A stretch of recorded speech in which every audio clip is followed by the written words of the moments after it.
नमस्ते। अ, तो आज हम आगे का करते हैं। मेरे ख्याल से आज या मैक्सिमम अगले सेशन तक जो तीसरा खंड है, तीसरा सेक्शन है अर्थशास्त्र का, वो हमारा हो जाएगा। आज हम थोड़ा फटाफट करेंगे क्योंकि बहुत सारे ट्रांजैक्शनल रिलेटेड ही इश्यूज हैं जो हमने अब तक देखे हैं। उसी में और अलग अलग प्रकार के ट्रांजैक्शन से रिलेटेड है, जिसका बहुत सारा डिटेल हम जानने ना जाने तो उससे कोई खास फर्क नहीं पड़ेगा। इसलिए we'll take the most interesting ones है। ठीक है, और कुछ कुछ तो है, कुछ कुछ काफी रोचक है। तो हमने 15वें अध्याय तक किया था, 3.15 तक। आज हम 3.16 से शुरू करते हैं। तो यह है 16वां अध्याय, पेज नंबर है 303। और 303 पे यह है दत्तस्य अ, अनप अन अपकर्म अस्वामी विक्रय स्वस्वामी संबंध। तो इसमें बेसिकली अब सेम जो पिछली बार हमने करा था ना, कंटिन्यूएशन ट्रांजैक्शन का, कि कौन से किस टाइम पे रिवोकेशन कर सकते हैं, कौन से ट्रांजैक्शन में कब रिवोकेशन कर सकते हैं, उसी रिलेटेड आगे है। तो सबसे पहला जो भाग है उसमें ये कह रहे हैं कि दत्तस्य प्रदान ऋण, दत्तस्य अप्रदान ऋण दानेन व्याख्यातम। जैसे किसी को कहकर, या तो किसी को हमने कहा है कि हम देंगे और उसको ना दो।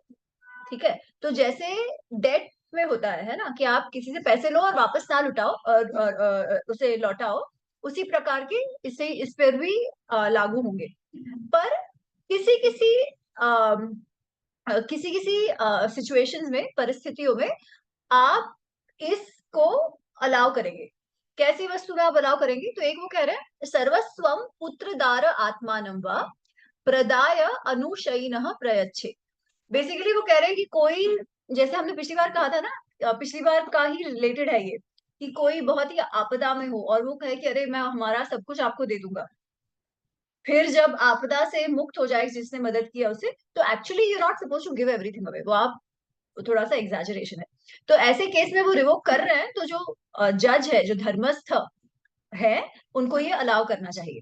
उसी तरीके से आगे वो कहते हैं कि ऐसा कोई आपने कमिटमेंट किया हो, सपोज आपने ऐसे किसी को कमिटमेंट किया हो जो उस वस्तु का, उस वेल्थ का दुरुपयोग ही करने वाला हो। ठीक है, कोई साधु काम में उसका उपयोग नहीं होने वाला हो, वो जिसको हम, जो आप देने वाले हो, वो उस दान को, गिफ्ट को, जो भी आप कह लो, ग्रहण करने के योग्य ना हो, तो उस परिस्थिति में आप, आपका जो देने का है वो कैंसिल कर सकते हो। और जो जज है वो उसको उसको सम्मति भी दे ऐसे परिस्थिति में। एक ना महाभारत में, आई थिंक विदुर नीति में ये आता है, विदुर कहते हैं, आई थिंक भीष्म पितामह कहते हैं, कि दो प्रकार का, कि दो चीजें नहीं होनी चाहिए। एक, जब जिसको देना चाहिए उसको आप ना दो, और जिसको नहीं देना चाहिए उसे दो। तो दान कब व्यर्थ होता है? तो वो कहते हैं जिसे देना चाहिए उसे ना दो, और जिसको नहीं देना चाहिए, जो दान के लायक ना हो, उसको दो। दोनों ही परिस्थिति में दान जो है वो आपका व्यर्थ होगा। तो केवल दे देना इज नॉट इनफ, आप किसको दे रहे हो वो भी उतना ही महत्वपूर्ण है। कौन है वो अधिकारी, या क्या जो आप जिसे दे रहे हो वो सही में दान लेने का अधिकारी या गिफ्ट लेने का? दान इज नॉट जस्ट चैरिटी उस सेंस में नहीं। जो भी आपने देने का वायदा करा हो, उनको वो लेने के अधिकारी भी है कि नहीं। तो वो भी इसमें है कि इन दैट सिचुएशन, जब आपको पता हो कि दुरुपयोगी होने वाला हो, जब आपको पता ही हो कि जो जिसको जो लेने वाला है वो इसको व्यर्थ ही करने वाला है, ये इसके लायक नहीं है, तो फिर आप अवश्य उसको कैंसिल कर सकते हो। और केवल केवल वस्तु के लिए नहीं। तो वो कह रहे हैं, धर्म दान असाधुषु, असाधुषु कर्मसु, कर्मसु च उपघातिकेषु, अर्थदानम अनुपकारीषु, अपकारीषु व कामदानम अहरे अन अनहेरषु अनर्हेषु, सॉरी। बेसिकली वो कह रहे हैं कि जो आप दान दान देते हो, ठीक है, जो धर्म का दान हो, वो जो लायक ना हो उसके लिए आप करो, वो भी सही नहीं है। जो अर्थ का दान आप करते हो, वो ऐसा हु इज वेरी अनग्रेटफुल, जिसको कोई फर्क नहीं पड़ेगा आप दो या ना दो, या जो खराब करने वाला हो उसको। और कामदान मतलब प्रेम दान भी, ठीक है, लाइक कामदान भी, उसको जो उसके लायक ना हो। अन अनर्हेषु, जो उसके लायक ना हो, उससे आप ना दो। If you refuse that, then the जज विल अलाउ इट। ऐसा इसमें कहा गया है। फिर आगे एक बहुत अच्छी बात और ज्यादा महत्वपूर्ण बात है, जिसमें वो कहते हैं दंड भयात आक्रोश भयात अनर्थम अनर्थ भयाद वा भयदानम प्रतिग्रहणात स्तेय दंड प्रयच्छेद। पूनम जी कह रहे मीन्स दान पात्रता देखकर देना आवश्यक है। एब्सोल्युटली, एब्सोल्युटली दान भी पात्रता देखकर ही देना चाहिए। अच्छा, इसमें वो कह रहे हैं अगर कोई भी दान, ठीक है, दान मतलब ऐसे ऐसे चैरिटी गिफ्ट जो भी, अगर दंड के भय से दिया जाए, या किसी के क्रोध के भय से, आक्रोश के भय से दिया जाए, या आपका कुछ बुरा हो जाएगा ऐसा कोई आपको थ्रेटन करे और आप दे दो, तो उस परिस्थिति में जो ग्रहण करने वाला है, जिसको आपने दिया है, उसको चोरी का दंड लगेगा। स्टेय, स्टेय मतलब चोर, चोरी। तो जो कहते हैं ना कि गिविंग अंडर फोर्स, फोर्स काहे का, आप बेसिकली डर के मारे आपसे कुछ करवाया जाए, आपसे लिया जाए, तो वो तो चोरी है ना, वो देना नहीं है। और उस जिसने ऐसा डर दिखाकर आपसे लिया है, उसको चोरी का दंड मिलेगा। और उसमें उन्होंने आगे आगे अलग अलग ये किया है कि कौन कौन दे सकता है, कि आपको या तो डर दिखाकर कोई ले तो उसने हिंसा किया है, ऐसा जाएगा। कुछ कुछ कहेंगे अरे मैं तो राज्ञा उपरी दर्प दानव, ये है ना कि अरे हम तो गवर्नमेंट वाले हैं, आप जानते हो मैं किसका बेटा हूँ, दिल्ली में जो पूछते हैं, मैं आप जानते हो मैं किसका बेटा हूँ, और निकालो निकालो। सो बेसिकली आपकी जो पोजीशन है, या जो लेने वाला है वो उसकी पोजीशन का उपयोग करता है दर्प, हॉटीनेस दिखाने के लिए, अरे भाई हमारे तो इतने कनेक्शंस है, you have to give it to us, उस तरीके से। तो वो भी, तो उस परिस्थिति में भी वो चोरी का ये लगेगा और उसको भी दंड दंड मिलेगा। फिर ओके, अच्छा, इसमें एक और बात है कि ना कामः पुत्रो दायदो वा रिक्तहारो दद्यात्, कि अगर ऐसा किसी ये हमने पहले देखा था, पता है, कि अगर किसी को इनहेरिटेंस मिलता है और जो भी लाइबिलिटीज होगी तो उसको वो देना पड़ेगा। इसमें लिखा है, इस लाइन में आता है कि अगर वो पुत्र या जो इनहेरिटर्स हैं वो ना देना चाहे तो they can refuse. Now I am not so sure about ये दोनों में क्या इनकंसिस्टेंसी है, so maybe we can leave that for now. फिर फिर आगे का चीज है कि जो आपकी वस्तु ना हो, बेसिकली किसी की चीज या तो चोरी करी गई हो और आपके पास मिली हो, या basically you are in ownership, you are in possession of किसी, जो चीज आपकी नहीं है, और आपको जो भी वो पुलिस है या जो भी है, जो जज है, धर्मस्थी है, उन्होंने पकड़ा, तो उस केस में क्या होगा, या तो आपने किसी और का ले लिया है, वो प्रूव हो जाएगा तो आपको चोरी का दंड लगेगा, या तो आपको तो नहीं पता किसने दिया है, आपने किसी से वो चीज खरीदी है, ठीक है, तो आप क्या करोगे कि अच्छा मैंने तो ये चीज खरीदी है तो मुझे नहीं मालूम, तो जो जिससे खरीदी है उसको बताया जाएगा। So you have to ensure कि यू ट्रैक इट बैक, और other we don't have to, the जज विल ट्रैक इट बैक कि इवेंचुअली किसने किया। तो उस पे तो I think this is understandable, इसको भी छोड़ सकते हैं। अच्छा, इसमें और एक बात है, नष्ट अपहरतम अनिवेद्यो उत्कर्ष उत्कर्षतः स्वामिनः पूर्व सहस्दंड, कि सपोज किसी की वस्तु चोरी हो गई है, ठीक है, अब वस्तु चोरी हो गई है तो उसको ढूंढ के लाना, वो तो सरकार, बेसिकली पुलिस का काम है इन टुडेज कॉन्टेक्स्ट, है ना, पुलिस को आप जाके कंप्लेन करोगे, ढूंढोगे, वस्तु को लेकर आओगे, फिर वो जज के पास जाएगा वगैरह। पर कोई ये कहे कि नहीं नहीं मैं स्वयं ही देखूंगा और स्वयं ही छीन के भी लेकर आऊंगा, एंड उसके लिए आप जो भी ये करो, तो that could lead to punishment, उसमें कुछ और बड़ी झोल हो गई, that could lead to punishment. So you are not suppose to, आपको जैसे हम आज कहते हैं ना, कानून को अपने हाथों में नहीं लेना है, this is similar to that. फिर आई थिंक दैट्स फाइन, आगे चल सकते हैं। हाँ, फिर वो आगे कहते हैं पेज नंबर 306 पे, 27वां, चोर हृतम, सॉरी, परचक्र, परचक्र आठवी भृतम तु प्रत्यानियम राजा यथास्व यथास्वम प्रयच्छेद, चोर हृतम अविद्यमानम स्वद्रव्येभ्य प्रयच्छेद। अच्छा, ये जो पार्ट है ना, वो किसी किसी टेक्स्ट में नहीं है, ये जो पार्ट अर्थशास्त्र का है, कहीं कहीं कहीं इसके पहले ही खत्म हो जाता है, बट इसमें है तो वील रीड। इसमें वो कह रहे हैं कि अगर चोर की राजा का कर्तव्य है कि किसी का माल, किसी का सामान चोरी हो गया हो तो वो उसको लौटाए। वो चोर को पकड़कर वो सामान लेकर जो भी उसका सही स्वामी है उसको लौटाए। परंतु अगर वो राजा ना कर सके तो वो कह रहे हैं तो उस केस में राजा ने स्वयं का धन देना चाहिए। तो बेसिकली स्टेट ट्रेजरी जो रॉयल ट्रेजरी है उससे जिसका नुकसान हुआ है उसकी भरपाई हो जाए। एज आई सेड ये मेन इसमें नहीं है, मेरे ख्याल से एडिशनल है, may be it is considered interpolated, I don't know, but ये लिखा हुआ है इसमें तो एटलीस्ट है। And I found it interesting कि अगर आप न्याय नहीं कर पाए जो आपका कर्तव्य है तो उसका कंपनसेशन आपको देना है। इंटरेस्टिंग। ठीक है, फिर आगे का भी छोड़ सकते हैं। एज आई सेड इसको हम जल्दी जल्दी कर सकते हैं, कुछ कुछ चीजें नॉट दैट इम्पोर्टेंट। फिर आगे ये है कि आपकी वस्तु किसी ने ले ली है, आप जानते हो वो, और 10 वर्ष तक आप उसके लिए कुछ नहीं करते। ये हमने पहले भी देखा था ना कि किसी को आपने ऋण दिया है और 10 वर्ष तक आप उसको वापस लेने की चेष्टा नहीं करते, तो यू लूज दैट। फिर आप 10 वर्ष बाद नहीं कह सकते कि अरे इसने मुझे नहीं दिया, अगर आपने कभी भी चेष्टा ही नहीं की है वो वापस लेने की। ठीक है, उसी तरीके से वो कह रहे हैं कि अगर आपकी वस्तु चली गई है, चोरी हो गई है, और 10 वर्ष तक आपने ना उसका कंप्लेन किया है, कुछ नहीं किया है, फिर अचानक 10 वर्ष बाद आप कहो कि अच्छा आप मुझे दो, मुझे मालूम है इसके पास है, अब ला कर दो, तो नहीं, then you lose the possession of. Because कुछ तो टाइमलाइन रखनी चाहिए ना कि अगर आपके लिए इतना ही महत्वपूर्ण था तो ये पहले ही करना चाहिए था। ऐसे you can't do it after 10 years, so that's the stipulated time over there. ठीक है, I think everything else can be it.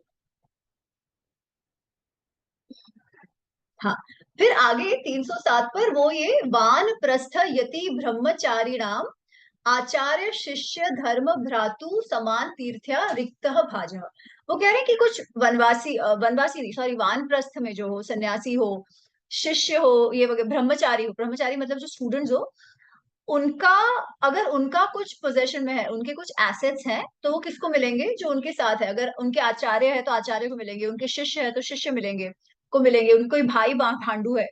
भाई भांडू इज नॉट द गृहस्थ लाइफ के भाई भांडू।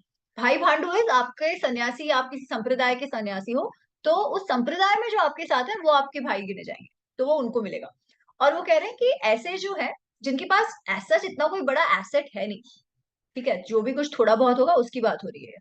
और वो कहते हैं कि ऐसे जो है, जो सन्यासी है, ब्रह्मचारी है, इस प्रकार के जो लोग हैं, उनसे अगर कुछ ऐसे गलती हो जाए, उनसे कोई दंड देने लायक काम हो जाए, तो टिपिकली आप उनको क्या कहोगे कि यार ठीक है, कोई बात नहीं, आप एक्स नंबर ऑफ दिनों के लिए राजा के नाम पर अनुष्ठान करिए।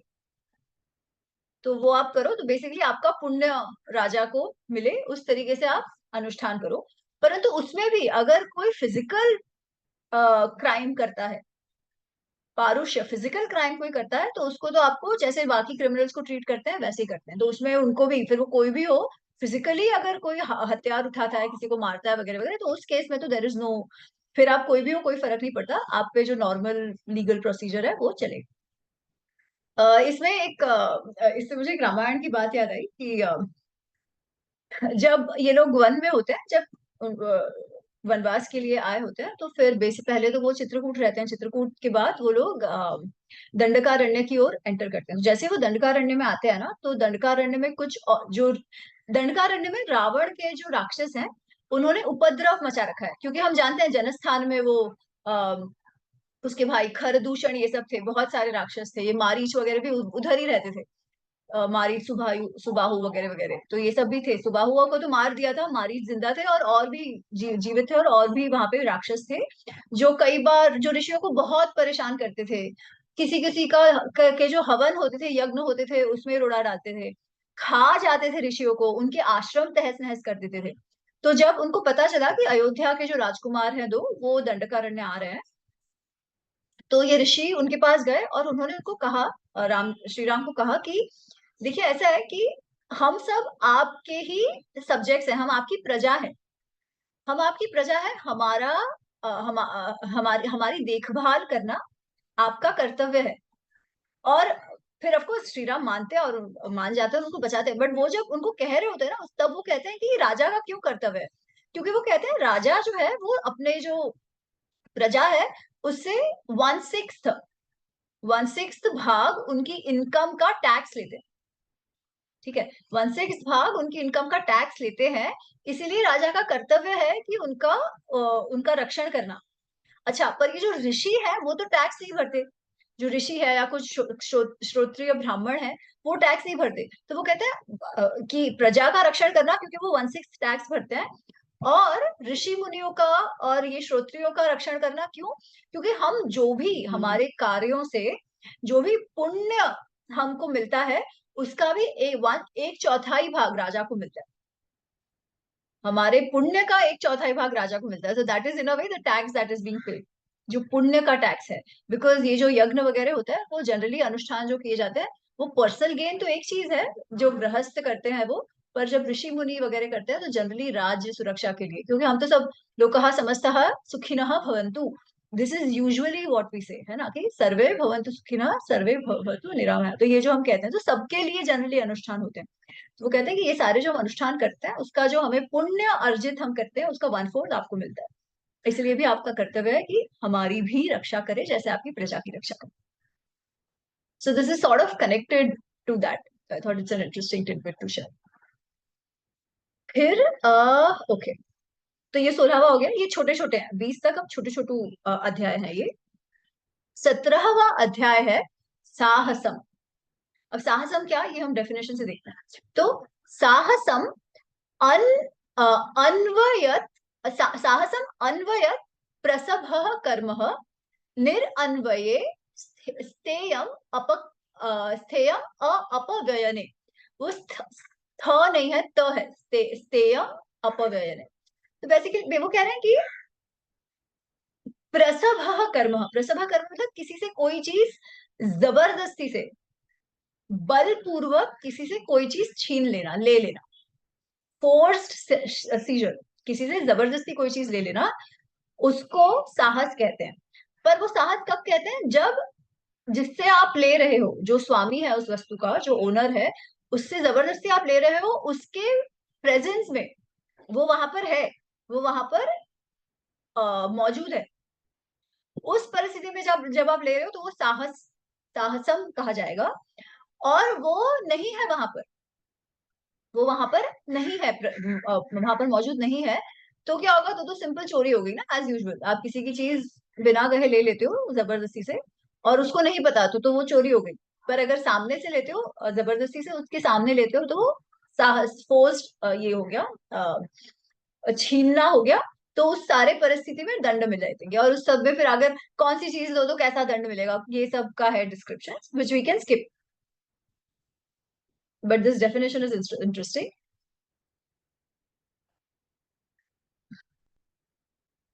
अच्छा, इसमें जो फोर्सफुली वो बात कर रहा है ना, तो सभी वस्तुएं इसमें आती है। It is not just property या वेल्थ।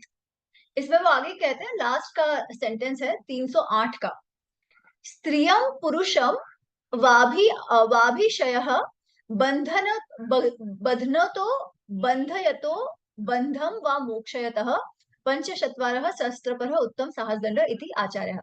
कि स्त्री और पुरुष जो है, उनको जबरदस्ती से बंधन में रखा जाए, या जो कोई कारण सर बंधन में है, जैसे जेल वेल में है, वो उनको जेल में रखा है, और जबरदस्ती से उनको छुड़वाने का प्रयत्न किया जाए, तो दोनों केसेस में ही जो ये कर रहा है उसको दंड मिलेगा। ये भी साहसम के ही अंडर आएगा। फिर हम्म, यह साहसम प्रतिपत्तेति कारयति सह द्विगुणः दंडः।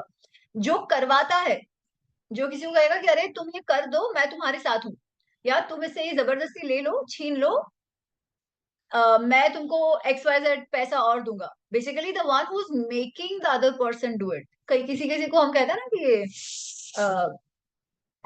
ऐसे उसको कुछ तो आप ये देते हो, पैसे देते हो और काम करवाते हो। तो उस केस में जो करवा रहा है, ऑब्वियसली उसको और भी ज्यादा दंड मिलेगा, because he is the person who is making it happen, right, which we know. तो उसका भी है। फिर ठीक है, बेसिकली ये 7वां हो गया। अभी 18वां अध्याय इंटरेस्टिंग है, इसको हम आराम से थोड़ा सा पढ़ेंगे। इसमें है वाक पारुष्यम। आज आज हम लोग डिफेमेशन का केस करते हैं, पता है? डिफेमेशन की, अच्छा, किसने किसी के अगेंस्ट कुछ कह दिया, और वो कहेगा कि ये मेरे व्यक्तित्व पे लांछन लग रहा है, मेरे विषय में उल्टा सीधा बोला जा रहा है, और वो कोर्ट केस होगा। कितने सारे हैं ये अपने केजरीवाल के अगेंस्ट, तो जो देखो तो वो ये करते रहते हैं, है ना, उस पर डिफेमेशन के केसेस लगते रहते हैं कि ऐसे कह दिया वैसे कह दिया वगैरह वगैरह। उससे रिलेटेड ये है। तो ये चैप्टर को हम अच्छे से पढ़ेंगे because I found it very interesting. वाक पारुष्यम, सॉरी ये है पेज नंबर 310, हाँ, just to be just so that everybody knows.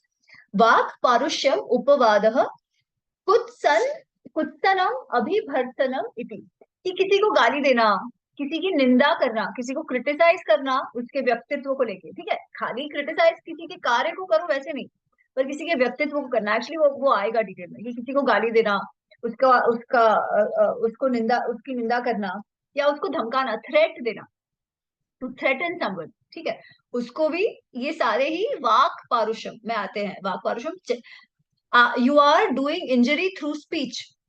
पारुष्यम is basically creating harm, causing harm, ठीक है, किसी को तकलीफ पहुंचाना।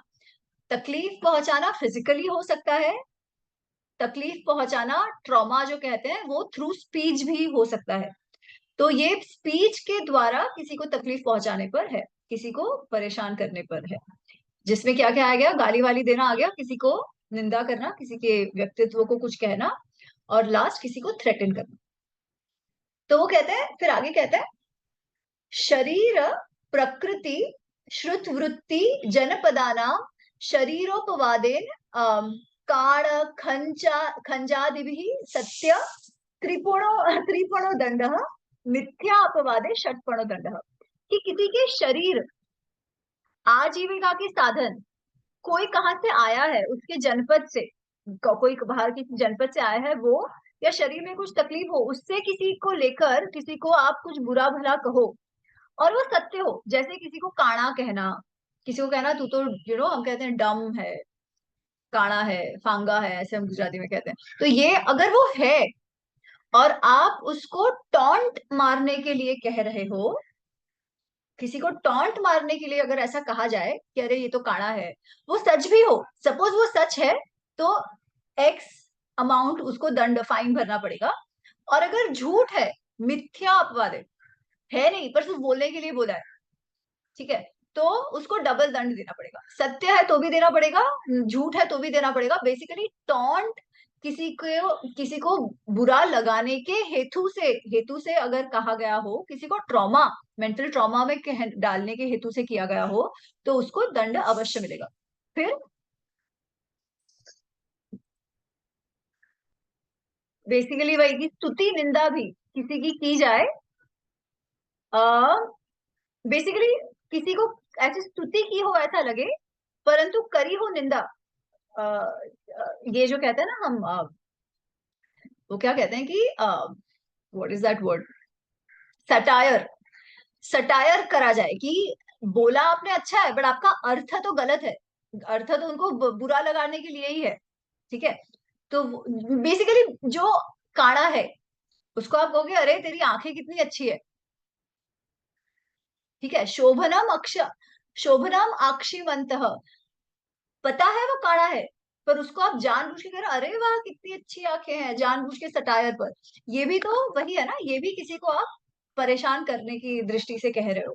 तो ऐसा जो सटायर है, उस पे भी दंड मिलेगा, उस पे एक्चुअली जो पिछला दंड है उससे डबल मिलेगा, क्योंकि ये तो आपने और भी बुरे तरीके से कहा, तो ये तो और भी उसको दंड मिलेगा। फिर किसी को व्याधि के कारण, किसी को लेप्रेसी हो गया हो, ऐसा कुछ हो, कोई नपुंसक हो, कोष्ठम उन्मादक क्लेब्य, क्लेब्य आदि, कि किसी को लेप्रेसी हो गया, कुष्ठ रोग, लेप्रेसी हो गया हो, या उन्माद कोई मेंटली अस्थिर हो, या नपुंसक हो, न हो मतलब या तो आप किसी को पागल कहे, या किसी को कहे कि अरे ये तो लेपर है, या किसी को कहे ये तो नपुंसक है, तो भी आपको दंड मिलेगा।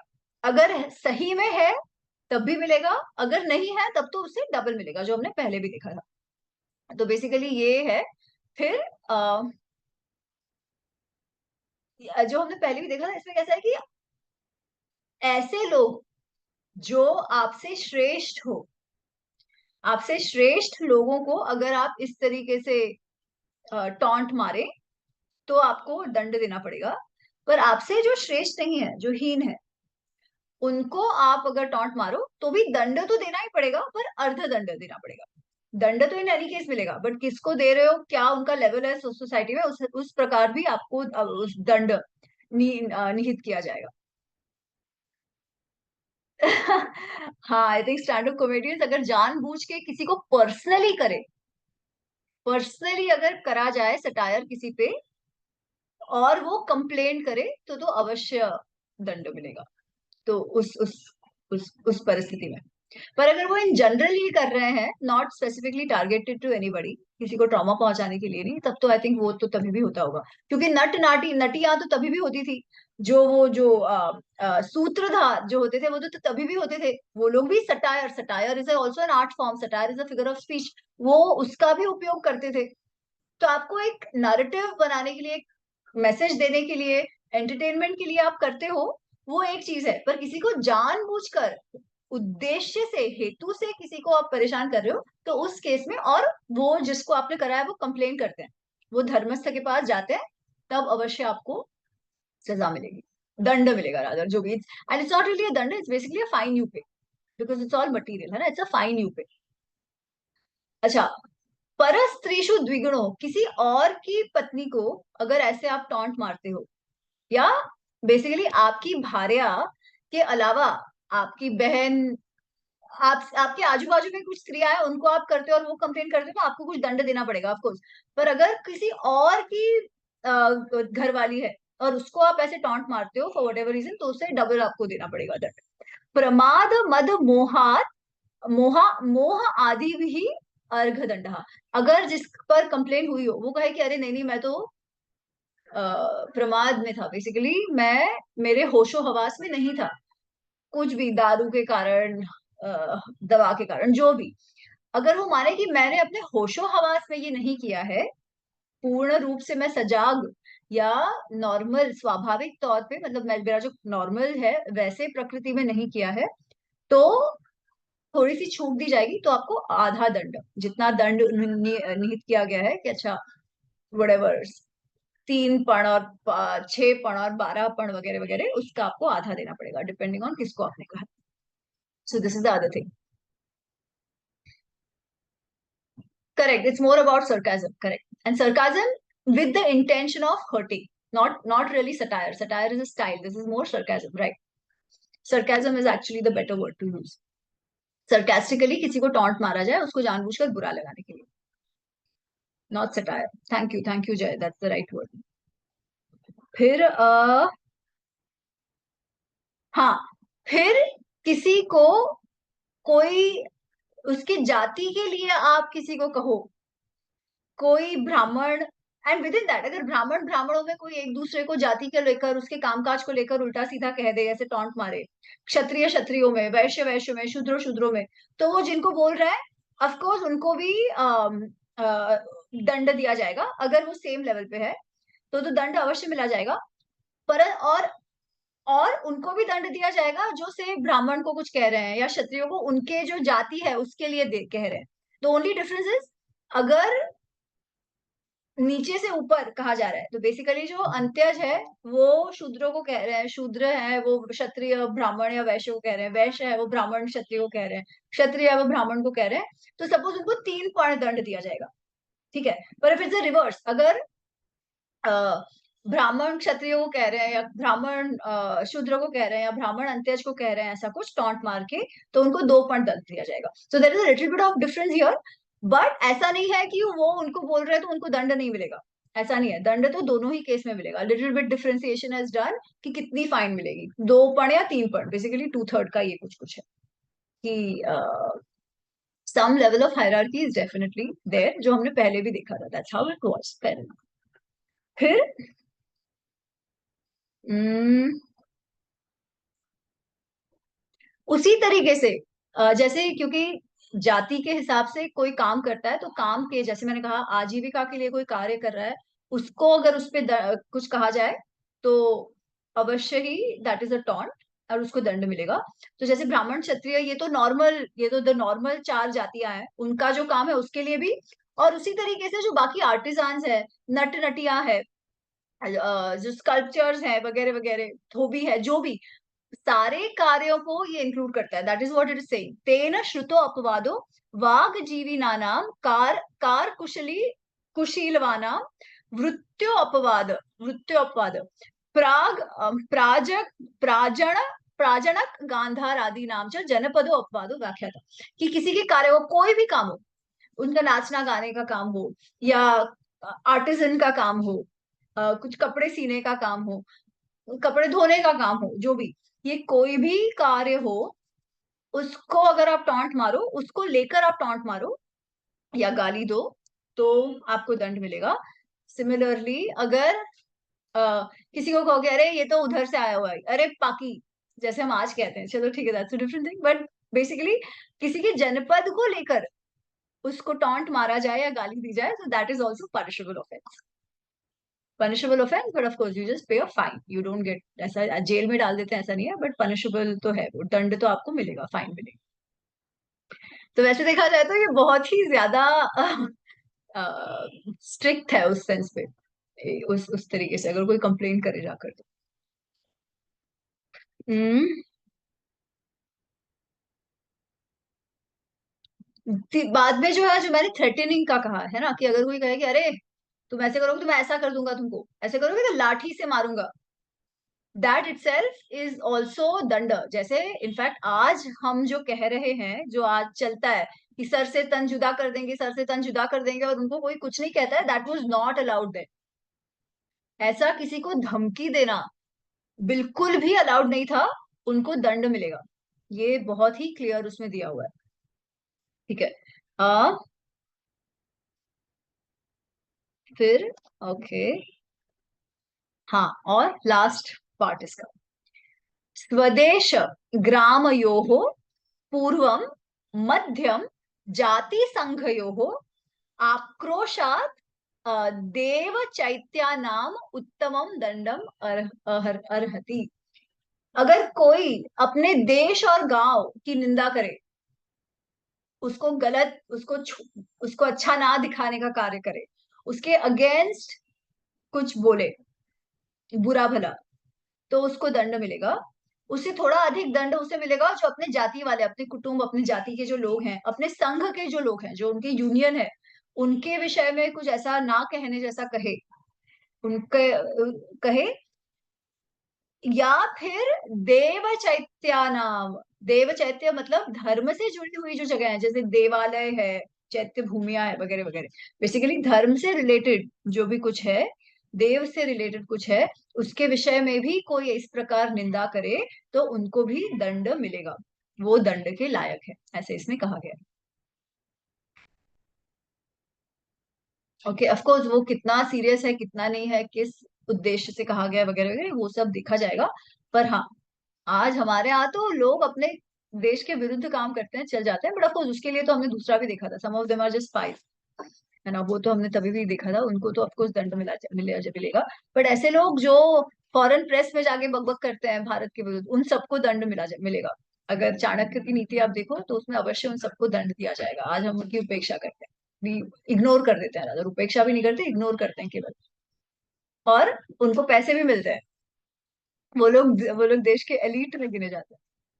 तो ऐसा तभी नहीं था, तब होता होगा, बट एटलीस्ट उनको पनिश करने का विधान तो दिया हुआ है। होता कैसे था, इम्प्लीमेंट कैसे होता वो तो नहीं पता। अच्छा, सो दिस इज ऑन, ये हो गया, दिस इज कहने के इस पे। अ फिर 19वां,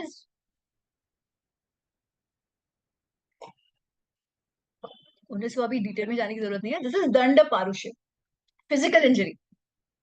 फिजिकल इंजरी आप किसी को करते हो तो उसका दंड मिलेगा। फिजिकल इंजरी में क्या क्या होगा, दंड पारुष्यम स्पर्शम अवगुणम प्रहतम इति। या तो आप किसी को टच कर रहे हो, टच नहीं करना चाहिए वैसे कर रहे हो, वैसे किसी पे मट्टी उड़ा रहे हो, नाभि के नीचे किसी को गंदा कर रहे हो, किसी के नाभि के ऊपर, तो उस हिसाब से भी दंड दिया जाएगा। उस पे आप मिट्टी डाल रहे हो, ये कर रहे हो, वो कर रहे हो, कीचड़ डाल रहे हो, वगैरह वगैरह, नहीं टच करना चाहिए वैसे कर रहे हो, जोर से हाथ पकड़ रहे हो, खींच रहे हो, वगैरह वगैरह, all this will be capable for punishment. ठीक है। अच्छा, दूसरा क्या, इसके अलावा आप किसी पे हाथ उठा रहे हो, मारा नहीं है पर उठा रहे हो, अरे एक झापड़ लगाऊंगा, अरे एक लकड़ी से मारूंगा, या अरे तेरे सर पे लोहा फोड़ दूंगा। करा नहीं है, स्ट्राइक करा नहीं है, बट वैसा मैंने उसको दिखा रहे हैं कि अरे मार दूंगा। इसके पहले था बोल के अरे ऐसे करेगा तो करेगा, मैं तुझको मारूंगा या थ्रेटन करूंगा किसी को, कि थ्रेट देना। पर ये थ्रेट को आधा लिव करना कि भाई ये पत्थर उठाया है तेरे सर पे दे मारूंगा ऐसे, वो जो प्रक्रिया है, that action itself will call for thunder.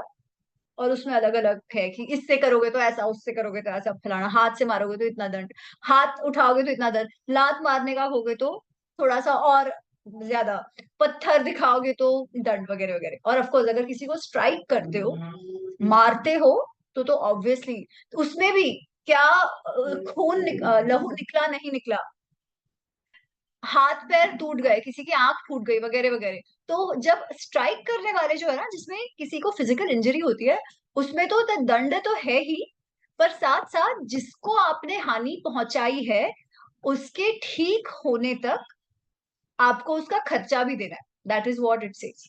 Of course जब आंख फोड़ दी है किसी की तो क्या ही वो ठीक होगा, पूर्ण तरीके से तो नहीं होगा, पर जब तक वो रिकवरी चल रही है तो उसका खर्चा पानी भी पूरा जिसने ऐसे किया है उसको देना पड़ेगा। And of course it's a physical injury, so it's दंड और भी ज्यादा बढ़ जाता है उसके। So this is for physical. Uh, ये भी हम ये कर सकते हैं, वी कैन लीव दिस। हाँ,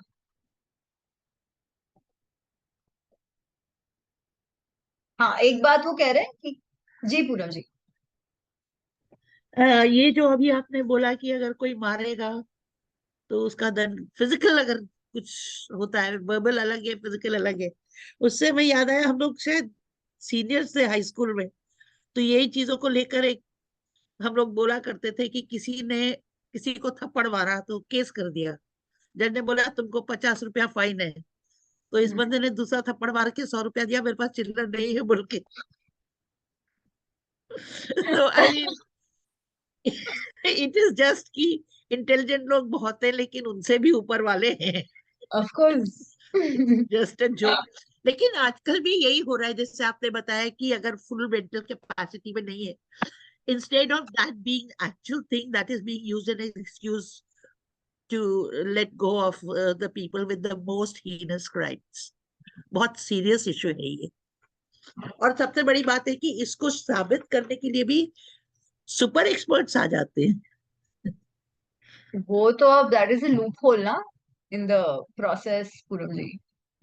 हाँ, वही होता है, अच्छे लोग की आप सही बात करो तो वो गलत हो ही जाएगी। जी, जी खुशहाली। जो ये दंड पारुश और वो जो वाघ पारुश है, उसके ऊपर मुझे एक चीज याद आई। तो मैंने थोड़े टाइम पहले, मेरे एक स्टूडेंट है जो मुस्लिम है, उन्होंने मुझे एक्चुअली ये भेजा था to tell me that in your religion there is something like molestation and rape etc is promoted like that. We had a discussion. However, he sent me some of the क्या बोलते हैं versus जो एक बृहदारण्य का उपनिषद में थे। तो उसमें ऐसी चीजें लिखी हुई है कि I think it's relating to the wife only.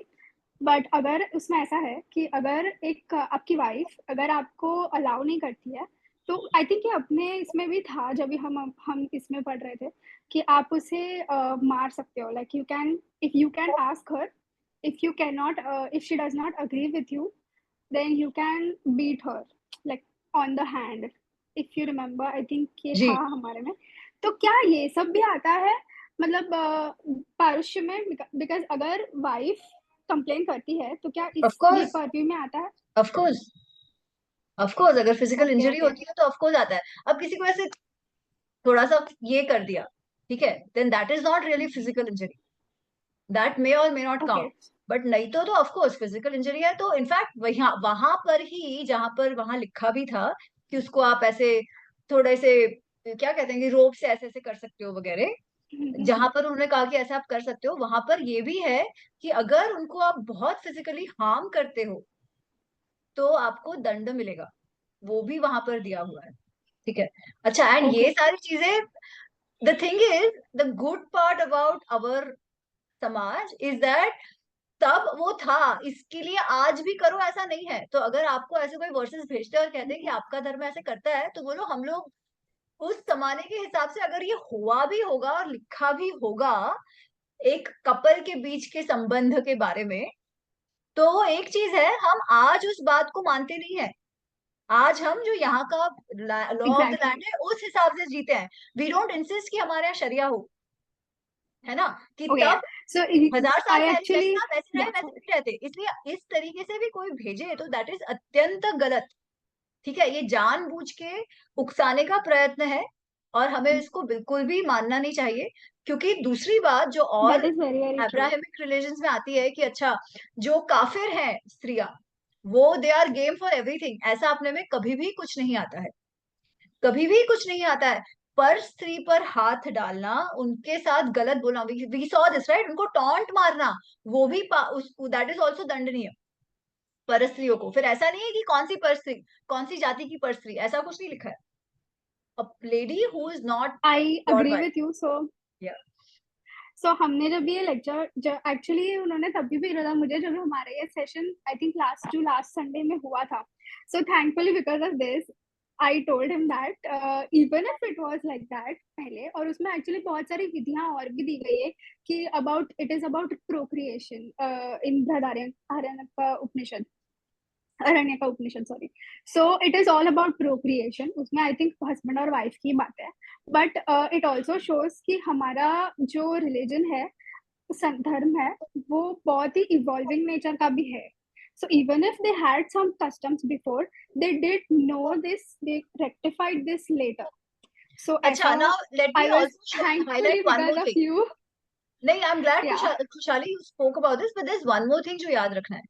हमने एक और चैप्टर Okay. इसी में थर्ड सेक्शन में देखा था कि एक जो अकामा स्त्री है, one who is not desirous for having sex, Okay. उसको आप पति हो तो भी उसके पास आप नहीं जा सकते, specially after she has had a kid.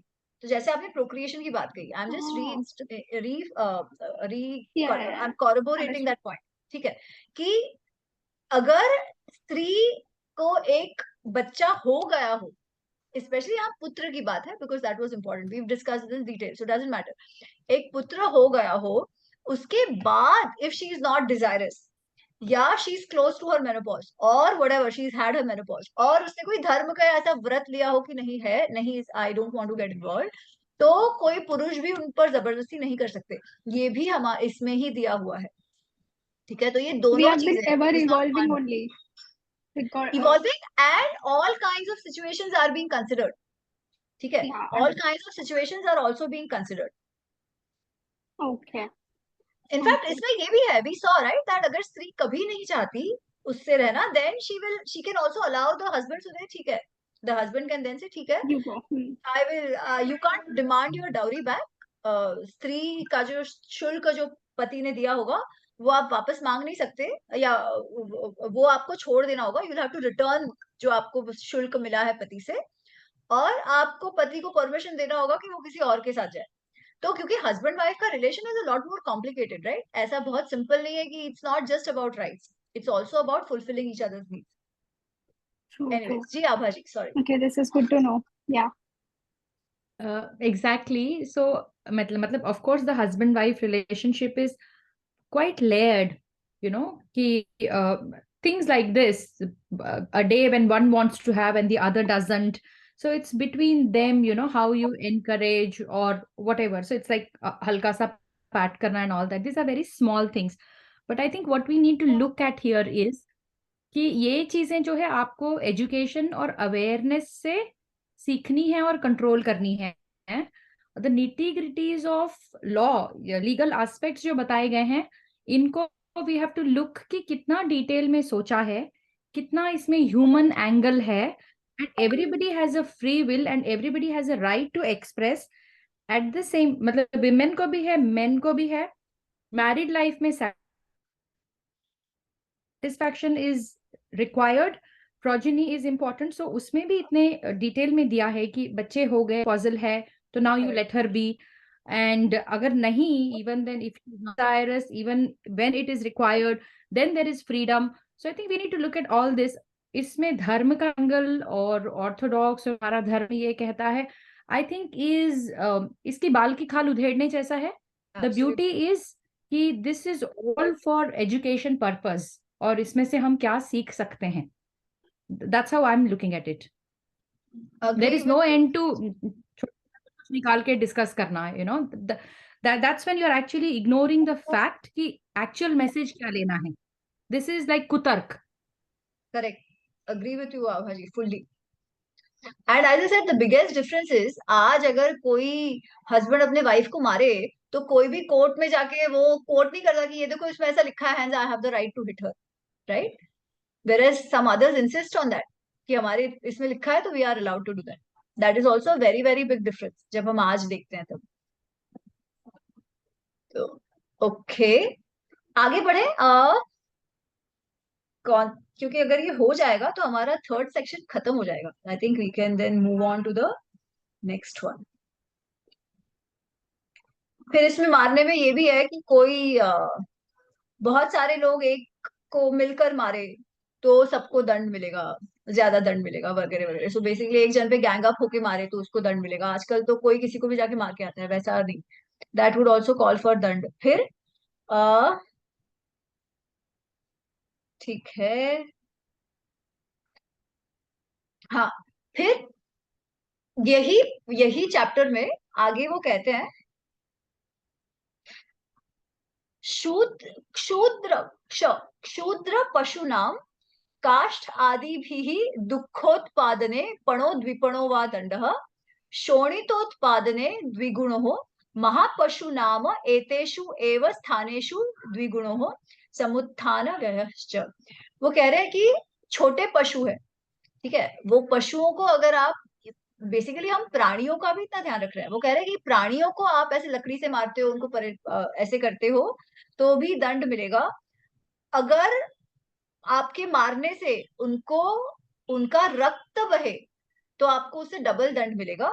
और जो क्षुद्र मतलब छोटे प्राणी, ठीक है, जैसे कि बकरी वगैरह है, बकरी कुत्ते वो सब छोटे प्राणी. बड़े प्राणी गाय भैंस हाथी ये सब आ गए, उनको अगर आप करोगे तो आपको और भी डबल उससे दंड देना पड़ेगा.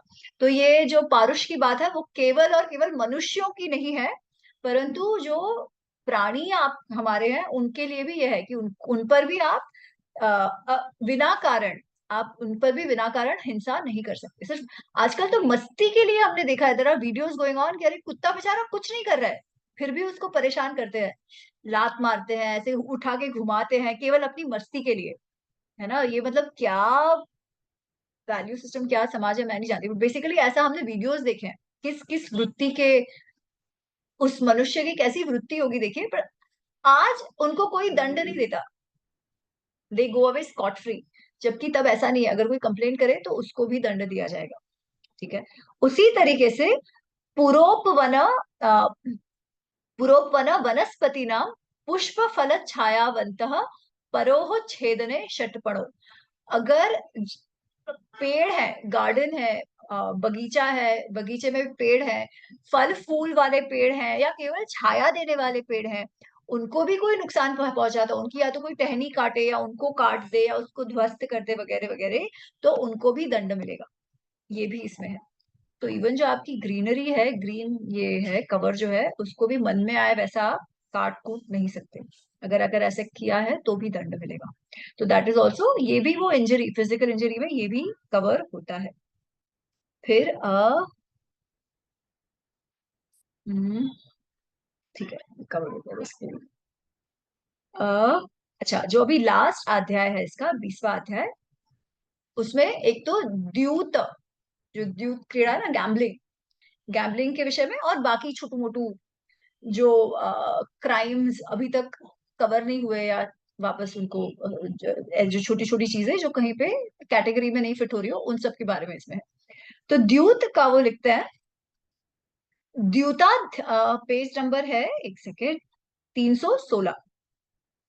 द्यूताध्यक्षो द्यूताध्यक्षो द्यूतम एकमुखम कारये अन्यत्र दिव्यतो द्वादशपणो दंडः गूढ़ा जीविज्ञा गूढ़ा जीविज्ञापनार्थ। तो जैसे बाकी सारे अध्यक्ष है ना, कोषाध्यक्ष वगैरह वगैरह, वैसे ही एक द्यूत अध्यक्ष भी है, गैम्बलिंग के इंचार्ज भी है। हमने गणिका अध्यक्ष तो देखा था, है ना, प्रोस्टिट्यूशन, जो गणिकाओं का देखभाल रखने, उनका टैक्सिंग वगैरह वगैरह, ये सब हमने देखा था। उसी तरीके से गैम्बलिंग के लिए भी there is an officer incharge. वो ऑफिसर का क्या काम है कि ऐसे जो गैम्बलिंग रूम्स है, गैम्बलिंग हाउसेज है, जो भी ये होगा, उसको सेटअप करे, और केवल उसी स्थानों पर आप गैम्बल कर सकते हो। बेसिकली ऑथोराइज्ड स्थानों पर ही आप गैम्बलिंग कर सकते हो, और कहीं नहीं। और आगे कह रहा है कि और क्यों कहीं नहीं कर सकते, क्योंकि आपको अगर किसी पे ध्यान रखना है कि ऐसे कामों में कौन पड़ते हैं, अधिकतर जो गैम्बलिंग में पड़ते हैं, जैसे हमने गणिका वाले में भी देखा था, जो सुराध्यक्ष, जो दारू खाने होते थे, उसमें भी उन्होंने कहा था कि दारू पीने कैसे लोग आते हैं, टिपिकली ये जो क्रिमिनल्स वगैरह हैं, वो लोग इधर आते जाते हैं, जिसकी प्रकृति वैसी हो। इधर भी वो वही कह रहे हैं कि स्पाइस को भी आपका अच्छा पड़े, जो भी कुछ चल रहा है वो एक जगह पर हो, तो कुछ कहीं ना कहीं कुछ झोल चल रहा है। द्यूत खेलने कोई चोरी का माल लेके आए हो, तो you can track all that. इसीलिए और कहीं अनऑथोराइज जगह पर ड्यूट गैम्बलिंग नहीं हो सकती, ऑथोराइज जगहों पर ही हो सकती है। अच्छा, फिर आ, उसमें भी वो कह रहे हैं कि अगर उनके बीच भी झगड़ा हो जाए, तो वो भी धर्मस्थ को सॉल्व करना है इन सम वे। फिर फिर वो और डिटेल बताते हैं कि अच्छा, डाइस कैसी होनी चाहिए, जो कोड़ियां डालते हैं या डाइस डालते हैं, वो कैसे होने चाहिए। अगर उससे कोई छल करे, उसको कोई टैंपरिंग करे, जैसे हम क्रिकेट में करते हैं ना टैंपरिंग वगैरह, तो वो सब भी इसमें कि ऐसा कुछ करे तो उसमें भी दंड वंड दिए जाएंगे। The interesting part is this,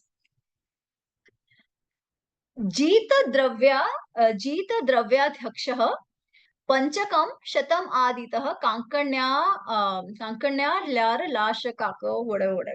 basically वो कह रहे हैं कि जो जीता है ना, जो जीत गया, तो उसको भी, जो अध्यक्ष है, उसको इंश्योर करना चाहिए कि जो जीत गया है उससे भी कुछ ना कुछ वो टैक्स ले। सो जो भी अमाउंट वो जीता होगा, तो उससे कुछ ना कुछ टैक्स ले। और अगर वो नहीं देते हैं, तो ये भी इंश्योर करना है कि या तो उनकी कोई वस्तु गिरवी विरवी रखे, ठीक है, you can basically sees it अगर वो नहीं दे रहे हैं तो, ऐसा कुछ हो तो। बेसिकली आप उसमें कमाए हो कुछ, आपकी जीत हुई है, तो उससे भी आपको टैक्स तो भरना है, सम काइंड ऑफ क्रिया आपको देना है स्टेट को, कर्म क्रय बेसिकली आपको वो देना है। फिर फिर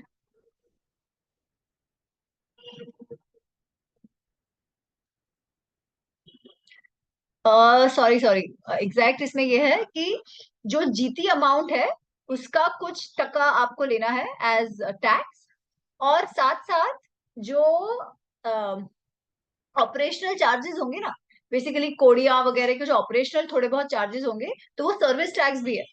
तो एक is the tax over winning, and then there is a service tax as well, which you take from somebody who's won. तो ये दोनों इसमें आता है। फिर आ, फिर बाकी छोटू मोटू जो टैक्सेस हैं, उसमें इंटरेस्टिंग वाले कौन से हैं। आ, हाँ, इसमें है एक, भ्रातृभार्याम हस्तेन लंघयतो रूपा जीवाम अन्यो उपरुद्धाम गच्छतः पर वक्तव्यम पण्यम क्रीणानस्य। बेसिकली वो कह रहे हैं कि अपने भाई की पत्नी, उस पर हाथ उठाना, भाई की पत्नी पर हाथ उठाना इस जुर्म, उसको दंड मिलेगा। अगर कोई रूप जीविका है, ठीक है, कोई गणिका है, कोई रूप जीविका है, जिसको किसी और ने ले लिया है, बेसिकली किसी ने पैसे देके बोला है, ब्लॉक कर दिया है, उसको उसके पास जाना, the one who is blocked and not available to you, आप उसके पास जाओ ऑलरेडी, जब किसी और ने ब्लॉक कर दिया है। उसी तरीके से ऐसी वस्तु जो कोई और खरीद चुका है, उसको खरीदना, all this will call for दंड एज वेल। फिर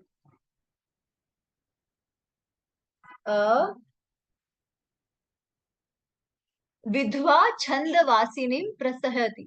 कोई विधवा है, कोई विडो है, वो अपने से इंडिपेंडेंटली जी रही हो, हमने देखा है ना कि they she has her property, she can live if she desires, वापस पुनः विवाह न करके वो अपने से इंडिपेंडेंटली ले रही है, उस पर डोरे डालना, या वो जब, अगर उसकी सहमति ना हो, तो उस पर जबरदस्ती करना, दैट ऑल्सो कॉल्स फॉर दंड।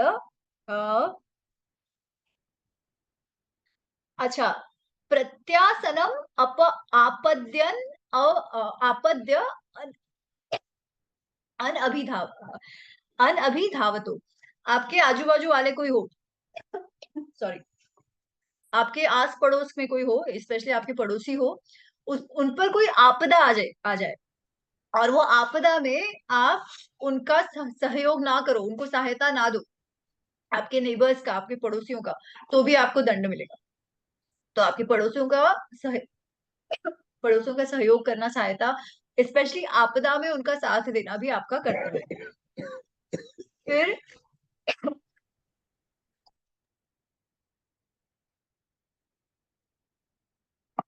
शूद्र पशु वृषाणाम पुंस्त्व उपघातिनो दास्याः गर्भ औषधेन पातयतः च पूर्व साहसदंड। जो छोटे प्राणी है, ठीक है, या वृष है, जो वृषभ वगैरह है, उनको आप ये कर दो, स्टराइल बना दो, जिससे वो प्रोक्रिएट ना कर पाए, तो भी आपको दंड मिलेगा। और दास्या गर्भ औषधि ना, आपके यहाँ कोई काम करती हो और कदाचित आपके कारण या वो जो घर का स्वामी है उसके कारण उसे बच्चा हो जाए, हमने वो देखा था ना कि दासी को भी बच्चा हो सकता है, और जो बच्चा हो गया देन उसको जो अधिकार है पुत्र के वो भी मिलेंगे, ये हमने पिछले इसमें देखा था, और वो दासी दासी नहीं रहेगी, ठीक है। तो इसमें है कि अगर दासी के गर्भ को, ना this could be in any case, जरूरी नहीं है आपके इसमें, बट अगर आपकी जो मेड है वो प्रेग्नेंट है, कई बार तो आप, क्योंकि वो प्रेग्नेंट है तो आपको उसको जाने देना पड़ेगा, छुट्टी देनी पड़ेगी वगैरह वगैरह, जो भी कारण सर, आप उसका गर्भपात कराते हो, कैसे, औषध देकर। उसका मतलब तभी भी ये पॉसिबिलिटी थी कि आप जबरदस्ती दासी के गर्भपात औषध देकर कराते हो, तो भी आपको दंड मिलेगा। तो that is also covered here. फिर एक और इंटरेस्टिंग चीज है, पिता पुत्रयोः दंपत्योः भ्रातृभगिन्योः मातुलः भागिनेयोः शिष्या आचार्योः वा परस्परम अपतितं त्यजतः स्वार्थम अभिप्रयात ग्राम मध्ये वा त्यजतः पूर्व साहस दंड। जो ये कपल्स है कि पिता पुत्र, पति पत्नी, भाई बहन, मामा भांजा, शिष्य आचार्य, इनके ये जो कपल्स हैं, ठीक है, इनमें से अगर कोई पतित नहीं है, ठीक है, कोई कोई खराब कारण नहीं, पर अकारण सामने वाला खराब नहीं है, फिर भी उसको त्याग दिया जाए तो भी दंड मिलेगा।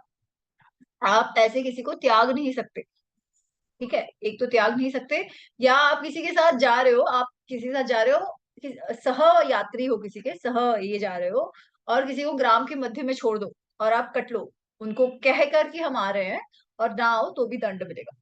तो बेसिकली वो कपल का भी ये है कि you can't just give up on anybody ऐसे ही कोई कारणवश वश। अगर पतित है तो आप छोड़ सकते हो, ये तो हमने पहले भी देखा था कि कोई ऐसे क्राइम में फंस जाए, ऐसे धर्म विरुद्ध काम करे, समाज विरुद्ध काम करे, तब तो आप उनको छोड़ सकते हो, परंतु ऐसी कोई परिस्थिति नहीं है तो एक पिता पुत्र को छोड़ दे, या पुत्र पिता को छोड़ दे, या पति पत्नी को, या पति पत्नी पति को छोड़ दे, ऐसे सब नहीं चलेगा। Of course this is being said while making provisions कि किस केसेस में डिवोर्स हो सकता है, और डिवोर्स दोनों साइड के लिए, ऐसा नहीं है कि केवल पति को मिलता है, किस केस में डिवोर्स हो सकता है, किस केस में रिवोकेशन ऑफ मैरिज हो सकता है 1 वर्ष तक, ये सब हमने देखा है। तो ये सब तो है ही, बट इन सब कारणों के बाहर अगर ऐसे कोई किसी को छोड़ता है तो वो दंडित होगा।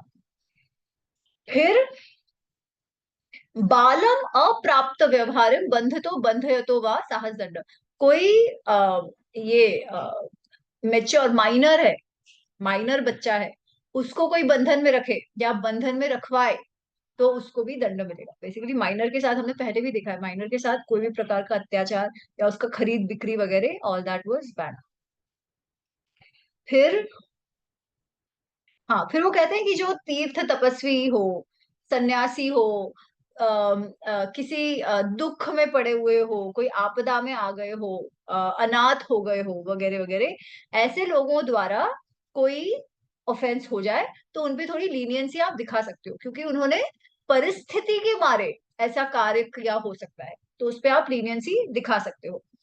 फिर वो कहते हैं कि देव ब्राह्मण तपस्वी स्त्री बाल वृद्ध व्याधितानाम अनाथानाम अन अभिसराता अन अन अनभिसरताम धर्मस्थाः कार्याणि कुर्युः न च देश काल भोग छलेन अति हरेयुः।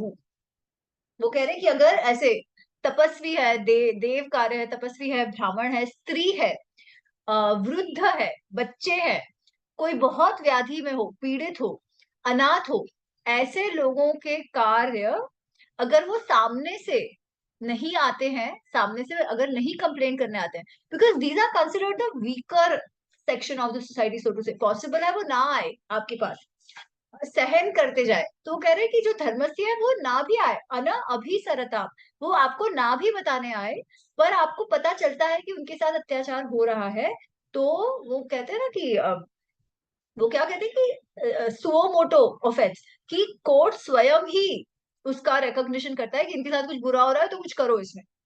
उसी टाइप का विधान इसमें भी है कि अगर वो ना भी आए परंतु पता चलता है कि उनके साथ कुछ कुछ अत्याचार हो रहा है, तो जो धर्मस्थ है, वो जज है, वो स्वयं से इसका ध्यान दे सकते हैं और उसमें कुछ कर सकते हैं। और वो कह रहे हैं कि अच्छा अभी टाइम सही नहीं है, ये तो ठीक है, या छल के कारण कोई भी बहाना बनाकर इनको आप सर्व ना करो, ऐसा नहीं करना चाहिए। ठीक है, so that's the other thing. And with this, एवं कार्याणि धर्मस्थाः कुर्यु अचलदर्शिनः समाः सर्वेषु भावेषु विश्वास्याः लोक संप्रियः। वो कहते हैं इस तरीके से एक धर्मस्थ जो जजेस है, क्योंकि इस धर्मस्थीयम, ये थर्ड अध्याय का थर्ड खंड का नाम ही धर्मस्थीयम था, तो इस तरीके से जो जजेस हैं, जो ये धर्म का जो न्याय अन्याय का ये करते हैं, उनको कैसा होना चाहिए? अछल अछल दर्शिना, they should come across as वो छल नहीं कर रहे, वो अनबायस है, समा सर्वेशु, सबको एक जैसा मानकर, सबके प्रति समदृष्टि देकर, वो दरिद्र है या धनवान है, स्त्री है या पुरुष है, चतुर्वर्ण का है, कोई भी है, बाहर वाला है, अनाथ है, जो भी है, किसी बड़े एलीट का बच्चा हो, कोई भी, ये सबके सामने समदृष्टि रखकर विश्वास अर्जित करवाना चाहिए और सबके प्रिय होना चाहिए। ये धर्मस्थ का काम है, क्योंकि उन पर जब विश्वास होगा तभी उनके न्याय प्रणाली पर भी विश्वास होगा। ओके, तो साथ साथ हो गए। I will close here. कुछ प्रश्न हो तो हम व्हाट्सएप ग्रुप पे लेते हैं, बिकॉज थोड़ी देर में मेरा एक दूसरा सेशन शुरू होने वाला है, एक रिकॉर्डिंग करना है मुझे। तो ओके